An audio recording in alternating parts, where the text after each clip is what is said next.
नमस्कार, आप देख रहे हैं smart business plus Deepak Kumar के साथ और समय हो चुका है खेती किसानी की महत्वपूर्ण जानकारी का। आज के वीडियो में हम बात करेंगे गिलके की उन्नत खेती कैसे करें बरसात के मौसम के लिए। किसान भाइयों, जून महीने में आज हमारा 6 जून हो चुका है, 6वां महीना है और आषाढ़ का महीना भी शुरू हो चुका है और अब बरसात आने में ज़्यादा समय नहीं है। ज़्यादा से ज़्यादा 15-20 दिन और 25 दिन इसके अंदर ही आपकी बरसात शुरू हो जाएगी। तो इसमें एक महत्वपूर्ण सवाल ये उठता है कि यदि बरसात के मौसम में अच्छी खासी इनकम करनी है तो कौन सी फसल की जाए। तो हम बात करेंगे यहाँ पर गिलकी की खेती की। गिलकी जो है यह एक प्रकार से बेल वाली फसल है और यह कभी भी घाटा नहीं देती है। आप पिछले 3 से 4 साल का रिकॉर्ड देखेंगे उठाकर तो आप देखिएगा मंडी में और मार्केट में गिलकी के प्राइस 10 रुपये पर केजी से नीचे बिल्कुल भी नहीं गई है। तो यहाँ पर हम बात करेंगे कि यदि अच्छी खासी इनकम करनी है तो आप बरसात में गिलकी की खेती कैसे करेंगे। गिलकी को हमारे किसान भाई गिलकी, तुरई और घिया के नाम से जानते हैं और इंग्लिश में इसे स्पॉन्ज गार्ड के नाम से जानते हैं। बहुत से किसान भाई गिलकी को ही तुरई बोलते हैं, लेकिन आपके लिए बता दें कि गिलकी जो है बिल्कुल तुरई से अलग है। यह हर प्रकार की जलवायु में हो जाती है। गिलकी के सफल उत्पादन के लिए उष्ण और नम जलवायु उत्तम मानी गई है। इसको सभी प्रकार की मिट्टियों में उगाया जाता है, परंतु उचित जल निकास धारण क्षमता वाली जीवाश्म युक्त हल्के दोमट भूमि इसके लिए सफल खेती के लिए सर्वोत्तम मानी गई है। वैसे ये उदासीन पीएच मान वाली भूमि इसके लिए अच्छी रहती है। नदियों के किनारे वाली भूमि इसकी खेती के लिए उपयुक्त रहती है और कुछ अम्लीय भूमि में भी इसकी खेती की जा सकती है। ये नहीं सोचें कि हमारी अम्लीय है या फिर उदासीन है या क्षारीय भूमि है तो भाई कैसे करेंगे, रतेड़ी भूमि है या फिर काली है, येलो है, तो आप वो टेंशन नहीं लीजिएगा। जैसी भी जो भी मिट्टी है उसमें जरूर होगी आपकी गिलकी की खेती, क्योंकि ये सभी तरह की भूमि को एक्सेप्ट कर लेती है। बात करें खेत की तैयारी कैसे करें, तो पहली जुताई मिट्टी पलटने वाले हल से करें। इसके बाद 2-3 बार हैरो या कल्टीवेटर चलाएं। खेत की मिट्टी में मिट्टी भुरभुरी हो जानी चाहिए, बस इतना ध्यान रखना चाहिए। अब बात करें खाद की, तो खाद यहाँ पर हम ऑर्गेनिक खाद डालेंगे, क्योंकि जो खेती हो रही है वो हमारी जैविक खेती की हम बात कर रहे हैं। और आपकी जानकारी के लिए बता दें कि यदि आप जैविक खेती करते हैं तो आपकी इसमें मेहनत कम लगती है, लागत कम आती है और प्रॉफिट ज़्यादा निकलता है। तो आप खुद सोच सकते हैं कि जहर की खेती करने की अपेक्षा हमें ऑर्गेनिक खेती करना चाहिए, जिससे हम और हमारा परिवार सुरक्षित रहेगा, जिसको हम सेल करेंगे वो सुरक्षित रहेगा और हमारी जमीन की उर्वरा शक्ति बनी रहेगी। तो गिलकी की फसल में अच्छी उपज लेने के लिए उसमें ऑर्गेनिक खाद, कंपोस्ट खाद का होना बहुत जरूरी है। इसके लिए 1 हेक्टेयर भूमि में 35 से 40 टन गोबर की अच्छी तरीके से सड़ी हुई पची हुई खाद डालनी चाहिए। इसको बिखेर कर खेत में अच्छे तरीके से जुताई करके खेत को तैयार कर लीजिए। अब मान लीजिए यदि आपके पास गोबर की अच्छी सड़ी हुई पची हुई खाद नहीं है और वर्मी कंपोस्ट खाद है, तो खेत की अकाई जुताई करने के बाद ऊपर से वर्मी कंपोस्ट खाद भी आप बिखेर सकते हैं। अब 1 हेक्टेयर में 35-40 टन सड़ी हुई गोबर की पक्की खाद डाल रहे थे, तो यहाँ पर कम से कम आपके लिए 5-6 कुंटल तो खाद डालना ही पड़ेगा, वर्मी कंपोस्ट खाद, तभी उसके मुकाबले काम कर पाएगा। और जब फसल 20-25 दिन की हो जाए तब उसमें जीवामृत फसल में तरबतर कर छिड़काव करना चाहिए और दूसरा और तीसरा छिड़काव 10-15 दिन के अंतराल पर करना चाहिए। ऐसा करने से आपकी फसल की जो ओट है, ग्रोथ है, वो सबसे ज़्यादा बढ़ेगी, फल फूल ज़्यादा आएंगे और फसल में जो फल लगेंगे वो साइज अच्छी होगी, कलर पे बनी रहेगी और रोग वायरस नहीं आएंगे। अब यदि आपको लगता है या फिर आपको इसके बारे में पता नहीं है कि जीवामृत क्या होता है, कैसे तैयार करते हैं, तो आप हमें कमेंट जरूर करें। हम नेक्स्ट वीडियो में आपके साथ ये जानकारी जरूर शेयर करेंगे, लेकिन कब बताएंगे, जब आपकी कमेंट आएगी तभी हमें बताना है। और इस वीडियो को तो लास्ट तक देखना है, क्योंकि एक एक बारीकी से आपके लिए बताने जा रहे हैं। तो आपको वीडियो को लास्ट तक देखेंगे तभी समझ में आएगी जानकारी, अन्यथा टाइम पास के लिए देख रहे हो तो भाई कोई दूसरी अच्छी वीडियो देख लीजिएगा, वहां से आपको अच्छी जानकारी मिल जाएगी। फसल कैसे बोएं, अब ये सवाल आता है। तो पंक्तियों की दूरी 2 से 2.5 मीटर होनी चाहिए। मतलब जो कतार है, एक लाइन से दूसरी लाइन की दूरी हमारी 2 से 2.5 मीटर होनी चाहिए। जैसा कि आप वीडियो में भी देख सकते हैं, वीडियो में आप देख रहे हैं हमने जो ट्रैक्टर की क्यारी है उसमें लगाई है, तो हमारा तो लगभग 7 फीट का गैप है इसमें। और बीच में हमने बताया था आपको, पहले हमने इसमें बीच में एक आधे खेत में हमारी प्याज लगी हुई थी और आधे खेत में भिंडी लगी हुई थी। भिंडी और प्याज तो खत्म हो गई, लेकिन गिलकी हमारी चल रही है। तो सर्दियों में ही इसको लगा दिया था तो खूब गर्मियों में चली, और बरसात भी अब आने वाली है तो हमारी बहुत अच्छे से फसल चली हुई है। और आप भी देख सकते हैं कितनी अच्छी शानदार हरे कलर पे बनी हुई है। तो ये आपकी दूरी होनी चाहिए, और पौधे से पौधे की दूरी लगभग 1 मीटर होनी चाहिए। एक स्थान पर लगभग 2 बीज बोने चाहिए। बीज अधिक गहराई में नहीं लगाना चाहिए। यदि बीज गहराई में डाल दिया जाता है तो अंकुरन में कमी आ जाती है, और बीज की पर्याप्त मात्रा 4-5 किलोग्राम प्रति हेक्टेयर होती है। तो बीज को खेत में लगाने से पहले गौमूत्र में संशोधित कर लेना चाहिए। अब बात करें किस्मों की, तो किस्में तो बहुत सारी है, लेकिन जो महत्वपूर्ण किस्में हैं हाइब्रिड की हैं उनके नाम हम आपके लिए बताएंगे। जैसे पंजाब सदाबहार, पूसा नस्दार, MA1, कोयम्बटूर, पूसा चिकनी, कल्याणपुर चिकनी, ये तो ऐसी है कि जो मार्केट में चल रही है। लेकिन जो सबसे ज़्यादा बेस्ट है जो हम लगाते हैं वो है सिजेंटा कंपनी की आती है, एक BNR आती है और एक कैलेक्स कंपनी की आती है। BNR नाम से ही गिलकी बिकती है, तो वो भी एक बेस्ट और सबसे अच्छा सिलेक्शन है गिलकी के मामले में। और एक कैलेक्स कंपनी में अभी तक रिकॉर्ड तोड़ दिया है। जो आप देख रहे हैं हमारे खेत में कैलेक्स कंपनी की है, जिसमें एक हाथ यानी 15 से 20 सेंटीमीटर 22 सेंटीमीटर तक की लंबी गिलकी लगी है। और कल ही हमने देखा थी तोड़ाई की थी 26 सेंटीमीटर की गिलकी यार। मतलब कि अभी तक ऐसी BNR में भी हमने गिलकी देखने को नहीं मिली हमारे लिए, लेकिन कैलेक्स कंपनी ने रिकॉर्ड तोड़ दिया। आप कहेंगे कि कैलेक्स की कौन सी आती है, तो भाई कैलेक्स के नाम से ही आती है। आप बोलेंगे लंबी और पतली गिलकी चाहिए, कैलेक्स नाम से इस पे नंबर नहीं रहता, और रहता होगा तो मुझे याद नहीं है फिलहाल की स्थिति में, लेकिन कैलेक्स नाम ले देंगे तो कंपनी वाला दे ही देगा आपके लिए। बहुत ही बेस्ट और शानदार गिलकी निकलती है।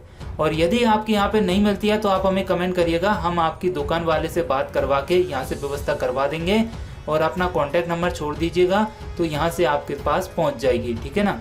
इनमें गिलकी का साइज एकदम पतली हरे रंग में रहती है और चमकदार लगती है, और गिलकी की जो साइज है वो काफ़ी अच्छी और शानदार होती है और मार्केट में बिक भी जाती है। और गिलकी की जो साइज है वो आप देख लीजिएगा, वीडियो में सब कुछ आपकी आंखों के सामने आप देख सकते हैं। इस वीडियो में हम ये कैलेक्स कंपनी की ही वीडियो बना रहे हैं। ये कैलेक्स की जो हमने गिलकी लगाई है उसी की वीडियो शूट की गई है, तो यही चल रही है, आप देख लीजिएगा खेत में। और गिलकी जो फल है वो उसके बारे में ही बताया गया है। और सिंचाई की बात करें तो हम वर्षा में फसल कर रहे हैं, तो फसल की सिंचाई वर्षा के ऊपर निर्भर करती है। यदि बरसात अच्छी और समय समय पर होती है तो सिंचाई करने की जरूरत नहीं है। यदि वर्षा रुक रुक कर हो रही है तो फिर आपको समय के अनुसार, माह के मौसम को देखने के अनुसार ही सिंचाई करनी पड़ेगी। खरपतवार की बात करें तो जब आपको लगे कि इसमें खरपतवार निकल आए हैं तो आपको इसकी निराई गुड़ाई करते रहना चाहिए।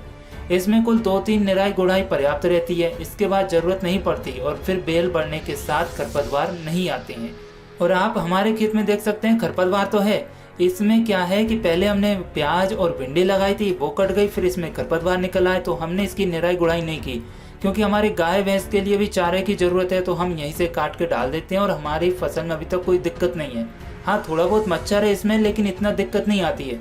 आपके लिए बता दें कि मच्छर इसमें है तो फल फूल में कोई दिक्कत नहीं आएगी, अच्छा और बराबर मात्रा में आपके फल आएगा ही आएगा। मच्छर इसमें कोई इफेक्ट नहीं डालता है, थोड़ा बहुत पड़ता है, 100 में से 1-2% पड़ेगा तो उससे कोई दिक्कत नहीं है, लेकिन चारा तो तैयार है ना गाय भैंस के लिए, तो वो हमने यहाँ पे व्यवस्था कर रखी है। अब बात करें कीट नियंत्रण की, तो इसमें एक लाड़ली रोग लगता है, कीट लगता है। तो पौधे पर जब 2-2, 3-3 पत्तियां निकलती हैं तो इस समय कीट का प्रकोप शुरू हो जाता है। यह कीट पत्तियों और फूलों को खाता है। इस कीट की सुंडी भूमि के अंदर घुसकर पौधों की जड़ों को काटती है और पौधा सूखकर मुरझा जाता है। हम सोचते हैं कि पौधे में आग लग गई, तो ये समस्या बनती है।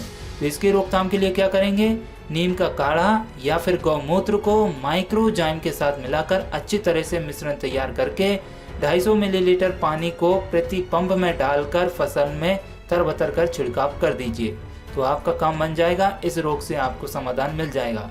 फिर आती है एक फल की मक्खी, जो सोना माखी रहती है वो सबसे ज़्यादा लगती है, और एक कूतरी बोलते हैं, सफ़ेद मक्खी, एक कूतरी से भी बोलते हैं उसे, तो ये ज़्यादा लगती है। तो यह मक्खी फलों में प्रवेश कर जाती है और वहीं पर अंडे दे देती है। अंडों के बाद में सुंडी निकलती है और फल को बेकार कर देती है। यह मक्खी विशेष रूप से खरीफ वाली फसलों को हानि पहुंचाती है, और जब ये मक्खी लग जाएगी तो फल की साइज भी टेढ़ी आड़ी हो जाएगी। गिलकी जो है हमारी टेढ़ी क्यों हो रही है, घूम क्यों रही है, जलेबी जैसी चक्री क्यों बन रही है, तो हो सकता है उसमें मक्खी ने अंडे दे दिए। और यदि ऐसी समस्या है तो क्या करेंगे आप, इसमें नीम का काढ़ा या गौमूत्र को माइक्रोजाम के साथ मिलाकर अच्छी तरीके से मिश्रण तैयार कीजिए और 250 मिलीलीटर प्रति पंप में डालकर फसल में अच्छी तरीके से तरबतर कर दीजिए और पानी इसमें मिलाकर आपको करना है। तो ये आपके लिए बेस्ट सॉल्यूशन है। यहाँ पर हम आपके लिए गिलकी की जैविक खेती के बारे में बता रहे हैं, सिर्फ और सिर्फ आपके लिए यहाँ पर बीज ही मार्केट से लाना है और बाकी का आपको घर पर ही काम चल जाएगा। और यूरिया, डीएपी, नाइट्रोजन, फास्फोरस कुछ देने की जरूरत नहीं है, सब आपका यही गोबर की खाद और जीवामृत काम करेगा। और इसमें एक विषाणु रोग भी लगता है जिसे मोजेक रोग बोलते हैं। इसमें पत्तियां मुड़ जाती हैं, फिर फल छोटे लगते हैं और फल भी हमारे मुड़ने लगते हैं, जो कि चेपा द्वारा फैलता है। यदि ऐसी समस्या है तो इसमें भी क्या करना है, नीम का काढ़ा और गौमूत्र को माइक्रोजाम में मिलाकर इसका अच्छे से मिश्रण तैयार कर लें और 250 मिलीलीटर दवा जो बन जाएगी उसको प्रति पंप में डालकर स्प्रे कर देंगे तो ये समस्या भी खत्म हो जाएगी।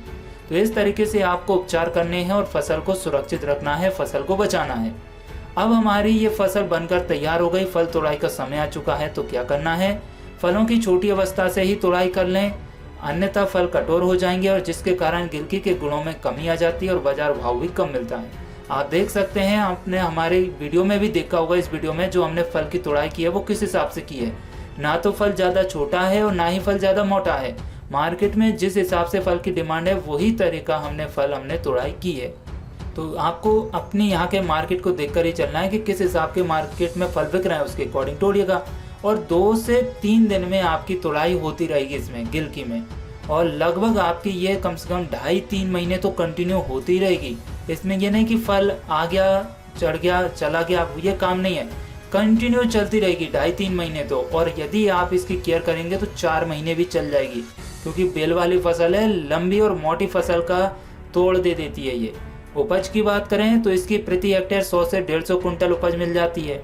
और इसमें यदि किसान भाइयों की जमीन अच्छी है, जमीन की उर्वरा शक्ति अच्छी है, मौसम ने भी सहयोग अच्छा दे दिया है, जिसमें बारिश कम ज़्यादा नहीं हुई है, टेम्परेचर भी नॉर्मल है और रोग वायरस नहीं लगे हैं, तो आप इसमें उपज को बढ़ा भी सकते हैं। ऐसा नहीं है कि ये फिक्स है, उपज को बढ़ा भी सकते हैं। डिपेंड आपके ऊपर भी करता है कि आप किस तरीके से केयर कर रहे हैं, किस जमीन में आपने लगाई है।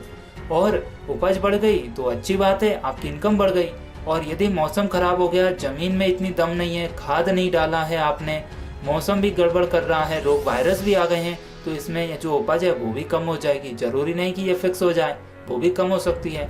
तो इसमें किसान के लिए रात दिन खड़े ही रहना पड़ता है, कुछ ना कुछ इसमें निकलते ही रहते हैं काम। खेती बाड़ी के कभी काम खत्म नहीं होते, 24 घंटे करोगे तो भी बंद नहीं रहते। लेकिन जब भाव अच्छा मिल जाए मंडी में तो किसान की सारी थकावट दूर हो जाती है। किसान की थकावट मेडिकल की गोली दवा नहीं करती दूर, उसकी तो जब फसल पककर तैयार हो जाती है और मंडी में जब बिकती है, उस टाइम पे उसे यदि अच्छे दाम मिल जाए उसकी फसल के, तो सारा के सारा बुखार और बीमारी उसके और उसके परिवार की खत्म हो जाती है। क्योंकि किसान की रोजी रोटी ये है, प्रकृति में 40% हिस्सा किसान का ही है। इसमें किसान महत्वपूर्ण योगदान भूमिका निभा रहा है और फिर भी किसान की कोई इज्जत नहीं है। तो भाई बड़ा दुख होता है, किसान प्रकृति में 40% का हिस्सेदार है और किसान ही इतना परेशान है। और अब तो गवर्नमेंट कई सारी फैसिलिटीज ला रही है, आप चिंता ना करें, हम आपके साथ 24 घंटे खड़े हैं। आपको जैसी भी जो भी जरूरत है, जिस तरह की जानकारी प्राप्त करनी है, आप हमें कमेंट तो करिए, हम आपके नेक्स्ट वीडियो में सवालों के जवाब देते रहेंगे। और आप बहुत जल्द हम दिन भर में 6, 7, 8, 10 वीडियो डालेंगे, आपके सवाल रहेंगे, हमारे जवाब रहेंगे। बस आप कमेंट करते रहिएगा, किसको कैसी परेशानी आ रही है, किसको कैसी खेती करना सीखना है, सब कुछ आपकी आंखों के सामने होगा। तो उम्मीद करते हैं कि यहाँ पर आपके लिए गिलकी की उन्नत खेती कैसे करते हैं इसके बारे में जानकारी अच्छे से समझ में आ गई होगी। जानकारी अच्छी लगी है तो वीडियो को लाइक करें, ज़्यादा से ज़्यादा शेयर करें और भी इसी तरह की खेती किसानी की जानकारी प्राप्त करने के लिए सब्सक्राइब करें smart business plus YouTube channel को और प्रेस करें बेल आइकन नोटिफिकेशन को। चलिए मिलते हैं हम नेक्स्ट वीडियो में, तब तक के लिए नमस्कार।